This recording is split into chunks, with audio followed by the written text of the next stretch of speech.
All right. So the card on the bottom of the deck is the Seer. Excuse me. The Seer card, it relates to kind of the High Priestess card in other decks. You see by the owl, this is someone who is very in tune with the mysteries of the night, who has good seeing, keen hearing, someone who understands the way the world works, the way the universe works. The Seer is essential to the heart of her clan, her tribe. This is someone who understands intuitive states, understands the mysteries, very tied in with yin energy. Very, very interesting. We may come back to that in a little bit and see how that kind of ties in. But really, the Seer is somebody whose intuition is right on. So for those of you that are trusting your instincts, that seems to be the thing to do right now. We're starting here with our Three of Wands, which is fulfillment. For some of you, you may have been experiencing health issues, and this indicates that you're kind of at the end of that. This also is that we're waiting for our ships to come in. So for some of you, you may be struggling with a health issue, but it will get better. It will get better. We have the Page of Cups down here, the Kingfisher. I think Page of Cups came up in the Scorpio reading too. So for some of you Capricorns, you could be getting involved with a Scorpio, not necessarily. Although the Page of Cups can indicate a Cancer, Scorpio, or Pisces because it is our water sign. Kingfisher, someone who can dive into their emotional life and find nutrients there. Essentially somebody who's really good at finding meaning and significance in their emotional life. Wands is fire, so there is that passionate element with it. This, to me, can suggest that somebody's beginning something that has to do with a new love, possibly a new relationship. If you've been single for a while, this is about this element coming in for you, or something that you've been feeling passionate about is going to be manifested for you. For some, it could be a new home. It could be a new love, whether it's a new lover, relationship, or whether it's something that you love. We also see this Hearthfire. And when we take these three cards together, Hearthfire is about home and it's about family. The 8 is our infinity symbol. And again, it's about fire. So it's something you felt passionate about, but it's also the beginning of a new love. Again, I'm thinking for a lot of you, new home or new relationship. The Two of Wands here looks very similar to the last card in some senses. This has had to do with some kind of a decision that you've had to make. Some kind of a decision that you've had to make. Maybe you've been dating more than one person and you come to the realization that you're falling in love with somebody. If it's a job opportunity, it's, you're trying to, your ship's coming in, or you've received some job offers and now you're trying to make that choice between those two things. Follow your heart because there is great love coming in here. And fate is even playing a hand. It's very interesting how these cards are playing out. At the center of your reading, we have Ace of Cups, the waters of life. Note that there's a swan image on here. Swans mate for life. This moon figure ties back with our seer. This is kind of a crown piece that's worn. I've seen this image on the Rider-Waite Tarot deck for the High Priestess card. It has to do with intuition, emotion, spirit, understanding, knowledge. A whole different kind of knowledge. Being aware, being plugged in. This ties us back to the seer energy here with the mystery of the night. This is portrayed more as an earth elemental. But the internal process of the seer is very much in alignment with the Ace of Cups. This is somebody who understands what's going on, internally on a higher level, tapped in with spirit. She's receiving these waters in her private life. This might be how we see her on the outside. But the waters of life too, being an ace, that's a new beginning in love, a new beginning. We see this page. This is also a beginning. This is about new love coming in. The Ace of Cups is about the start of that tremendous love. For those of you that are falling in love, this could very well be a soulmate relationship, a life partner, soulmate, or twin flame relationship. Past life relationship coming in. Beneath this, we see our Wheel of Fortune card, meaning that fate or destiny has played a hand. For those of you that have been single or have been waiting, this is about a relationship that you're supposed to be in coming in for you, coming into you in divine timing. This is good luck. This is fortune. The fates are taking a hand and they are spinning the wheel to their will. They're making this happen because it was meant to happen. It was meant to happen. This decision, if you've had two people in your life that you've needed to choose between, this seer energy here indicates to me that you know exactly what time it is. You know who the right one for you is. It's not some hidden mystery. Now, I will note that the card below the seer on the bottom of the deck is the clearance card, meaning for some of you, you may have already been in a relationship. You may have already had something going on like that. There is something that you need to clear away. I'm thinking for a lot of you, this is not about a job, although it can be that you have to leave your old job to start the new. But this feels kind of like, again, we see this fire, but this is a control burn, which is about making room for the new to come in and having the passion to make it happen. This Eight of Wands is a great deal of passion coming in. So we're seeing not only the emotional, spiritual element of your new love in the Page of Cups, the Ace of Cups. We're seeing the fire of the passion. I'm thinking hot sex. That's all I got to tell you. But there may be something that you have to clear before you're ready to take that in. It could be that you got to get rid of, the other guy, the other gal, the other who, whatever that is to come in.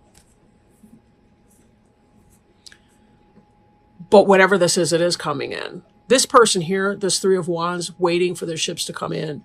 And there's a lot of healing to be had in that. And that could be some of what you're clearing. Because when I'm looking up here at the two of these together, they form a progression. This fulfillment is coming in, this kind of healing. I am having a Marvin Gaye moment in my mind, I must admit. But the Seven of Wands, as we're clearing something away, we're making room for something else. And for some of you, this is the King of Arrows. So if you're connecting with a Gemini, Libra, or Aquarius, this person could be coming in for you.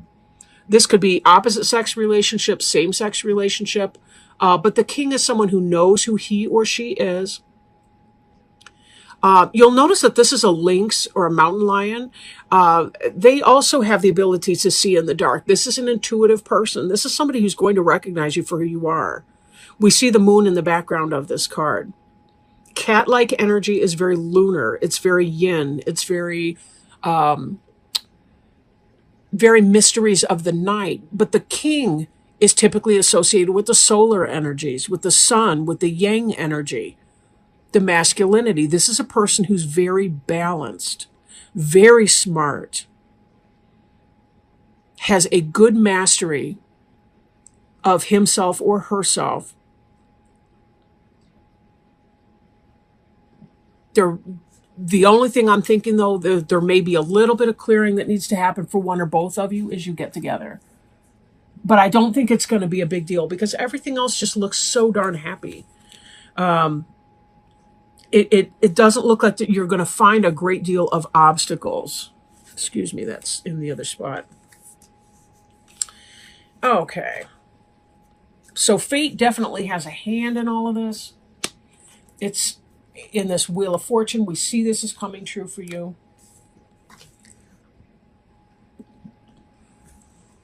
This Three of Arrows jealousy can be the third party situation I was kind of alluding to. But for some of you, you've got somebody who may not be a very serious presence in your life, may not be somebody that's that big of a deal, but you do need to clear that person out. For some of you, it could be that Gemini, Libra, or Aquarius person, that King of Arrows, that you are clearing out. And the basis for your situation would be this shaman. Some of you may be having to choose between the shaman that's coming in or the King of Arrows person.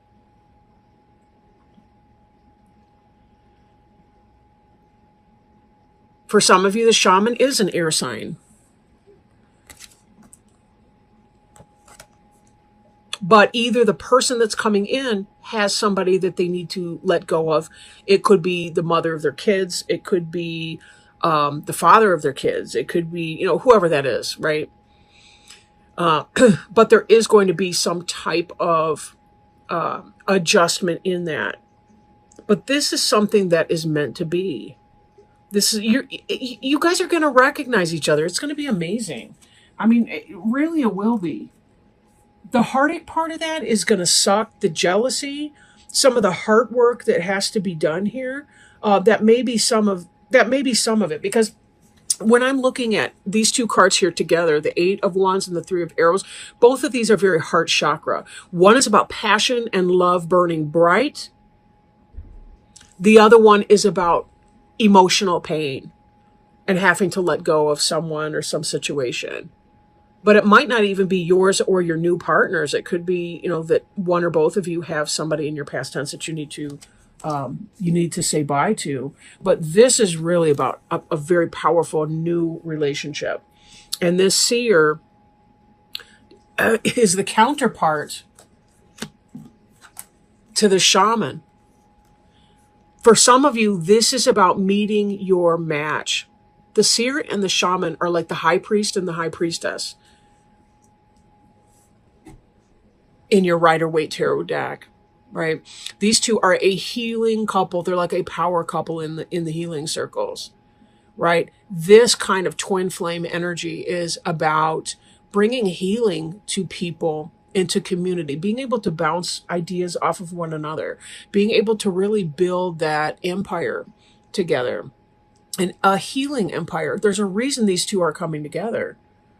It's because this is the fulfillment of a destiny. This is about being able to provide healing for others, because when you work together as partners, your energy becomes amplified and magnified.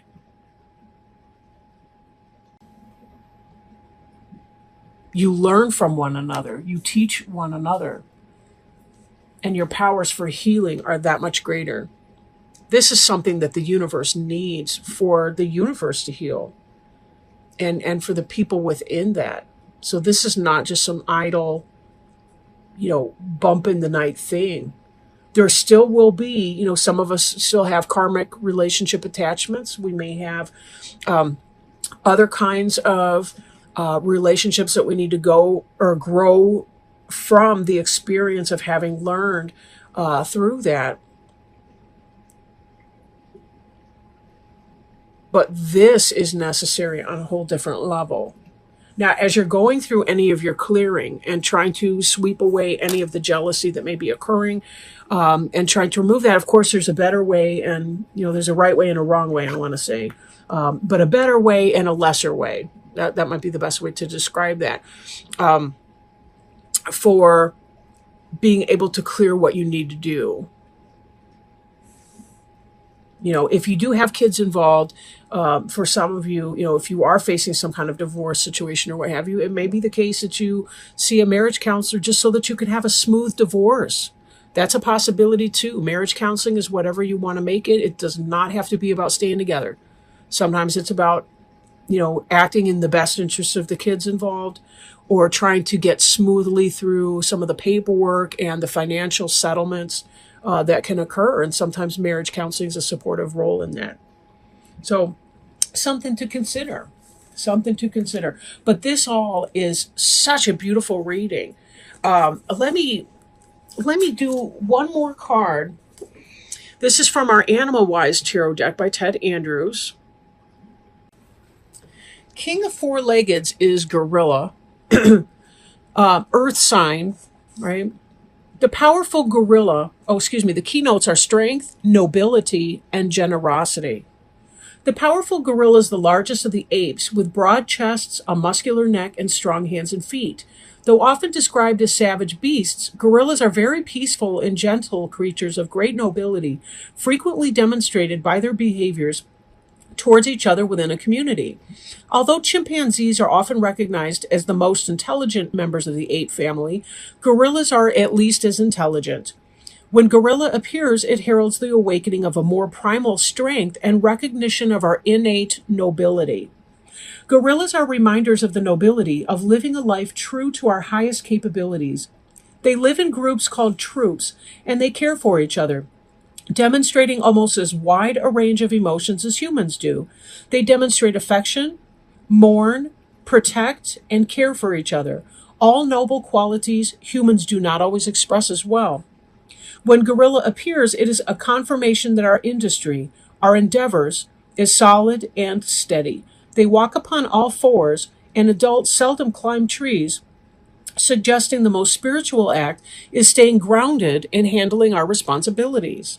Gorilla can also indicate the appearance of someone, usually a man, who is humble but gifted and who will help us in our endeavors.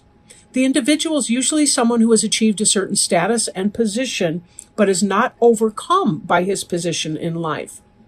When gorilla appears, it is a reminder that our own strengths, our inner strength and nobility, are about to be recognized. The idea of nice guys finish last does not hold true here. Gorilla reminds us of the nobility of proper living for one's family and community and indicates we are about to be recognized and honored for that. Some questions to ask if we're feeling out of balance in our life. Are we being overly aggressive? Are we trying to assert an authority we do not have? Is someone else? Are we fulfilling our responsibility to the family or community? Are we looking out only for our own needs? Are we being selfish and bullying? So when we look at the ideas of not having a nice guys finish last mentality, but having inner strength, right? Being humble and gifted and helping us, right? Someone who's achieved a certain status and position but has not been overcome from it. This is what I was feeling when we were going through the information about the King of Arrows, the links. Kind of having some a good balance between masculine and feminine energies, like nurturance, but yet protection at the same time. Having a ability to see well in the darkness, but also having associations with the sun as well. Some of these type of energies, that you're coming forward with. This seer shaman mix is really about having two people who are well-rounded in and of themselves coming together into a partnership that's even bigger and more expansive than the two of them as individuals, right? Kind of this idea that the sum is more than the parts. Very positive energy, very positive. You guys have a lot to look forward to coming up here in the next couple weeks.